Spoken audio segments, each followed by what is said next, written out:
Traitor. London chairman accused Sussexes of destroying British image through royal attack campaign. Sir Trevor believes Meghan and Harry could have been a beacon of discovery and reconciliation for the whole world.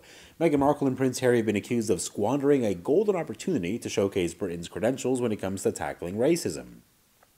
Journalist and former London Assembly Chairman Sir Trevor Phillips said the Sussexes instead constructed a ridiculous story about how badly treated they had been. Speaking exactly 75 years after the Windrush brought the first immigrants from the Caribbean to the UK to start a new life, Sir Trevor said British society had changed enormously since then. However, referring to the couple's allegations against the British royals, which led to them quitting Britain for California, he added they could have just been a beacon of discovery and reconciliation, not just to Britain, but really the whole world.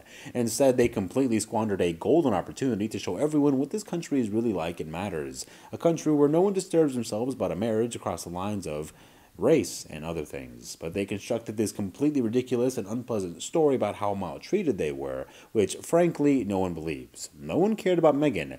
They could have made things different for millions of people, and they chose not to. That's unforgivable. In my book, that's a sin. There are more black and ethnic minority people in high ministerial offices here in the EU put together. Our Prime Minister, Rishi Sunak, is a proudly practicing Hindu. The Scottish First Minister, Humza Yousaf, is a Muslim. Of course, it's not all plain sailing, and no one is suggesting there is in Britain, but it is light years from the difficulties faced by the Windrush generation.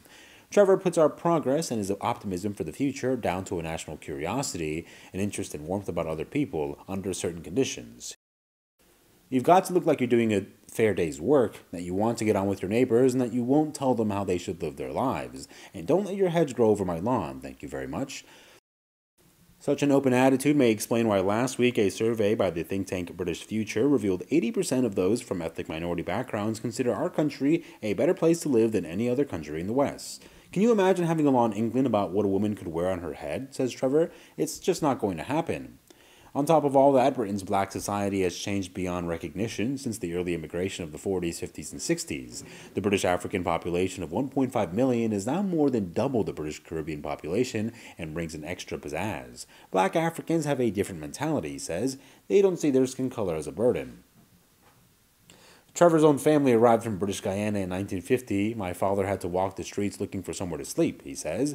The youngest of 10, Trevor was born in 1953 and lived with his family in 2 rooms in a house in Finsbury Park, London, and another family upstairs, until his overstretched mother sent him and a couple of siblings back to an aunt in British Guyana until he was 6. When aged 11, he won a scholarship to an elite London school, now City of London Boys. His headmistress advised his parents not to send him. He'll feel out of place, she advised. He'll not be comfortable there. Send him to the local school instead.